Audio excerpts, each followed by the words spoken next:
बसपा के लिए आई बड़ी खबर। बसपा के पूर्व राष्ट्रीय उपाध्यक्ष जयप्रकाश सिंह ने किया बड़ा ऐलान। 2027 के पहले बनाएंगे अपनी एक नई पार्टी।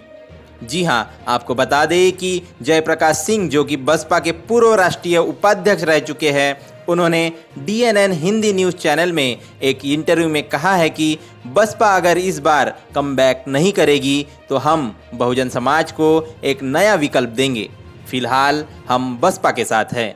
आइए जानते हैं उन्होंने क्या कहा। ये सब नहीं अगर बनते तो पार्टी नजर नहीं आ रहा कि क्योंकि परिणाम बदल पाएंगे। तो अगर आप आगे चल के पार्टी नहीं सत्ता की तरफ आती या नहीं कुछ पॉजिटिव कर पाती और पार्टी एक तरफ से और डाउनफॉल होता है पार्टी का, तो क्या आप अपनी पार्टी बनाएंगे? कल को लोगों को डर भी होगा ये कहीं अपनी पार्टी ना बना लें आप। देखिए साहब कांसीराम जी ने RPI को बचाने का पूरा प्रयास किया जी, लेकिन अगर RPI खत्म हुई तो अपने कर्मों से खत्म हुई जी। साहब कांसीराम जी का नाम कहीं नहीं आता उसे खत्म करने वालों में जी। और अगर RPI अपने कर्मों से खत्म हो गई और साहब और RPI बाबा साहब के द्वारा बनाई हुई पार्टी थी जी, अगर RPI अपने कर्मों से खत्म हो गई, गलत हाथों में जाने से अगर RPI खत्म हो गई, तो साहब कांसीराम जी ने अगर BSP ना बनाई होती तो साहब कांसीराम जी बाबा साहब के अच्छे सच्चे अनुयायी नहीं कहलाए जाते मूवमेंट को गति देने के लिए।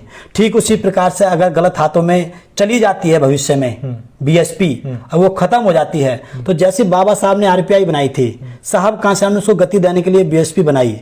अगर BSP खत्म हो जाती है, जो लग रहा है, आज समाज इस बात से चिंतित नहीं है कि हम चुनाव हार गए, बल्कि वोटर इस बात से चिंतित है कि आगे इस मिशन का क्या होगा। तो अगर BSP अपने कर्मों से खत्म हो जाती है, लोकसभा के चुनाव में 2-3-4% वोट अगर बच जाती है, तो फिर आप क्या करेंगे? समाज को आप क्या ऑप्शन देंगे? मतलब आप कहने की 13% से वापसी होनी चाहिए अगर और भी डाउनफॉल हो जाता है। अगर 13% से वो 25% पहुंच जाता है तो हम मान लेंगे कि भाई ये मूवमेंट उठ जाएगा।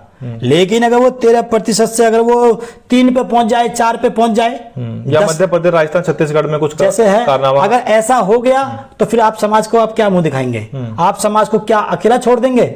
तो ऐसी स्थिति में मुझे ऐसा लगता है कि वहां पर ऑप्शन देने की आवश्यकता है। उस समय हम सब समाज के बुद्धिजीवी लोगों से सलाह मशवरा करने के बाद साहब कांसीराम जी की तर्ज पर, जैसे उन्होंने बाबा साहब के मूवमेंट को गति देने के लिए BSP बनाई, ऐसे ही साहब कांसीराम की पार्टी अगर खत्म हो जाती है तो हम साहब कांसीराम के मूवमेंट को गति देने के लिए हम कोई ना कोई ऑप्शन समाज को जरूर देंगे। और 2027 में हम भाजपा को बाहर करने के लिए लोगों से प्लानिंग लेकर के काम करेंगे। ये तो बड़ी घोषणा है। जो बहुजन विचारधारा को घर घर तक पहुंचाने के लिए हमारे YouTube चैनल को सब्सक्राइब करें, लाइक करें, कमेंट करें, शेयर करें और बेल आइकन की घंटी दबाना ना भूलें।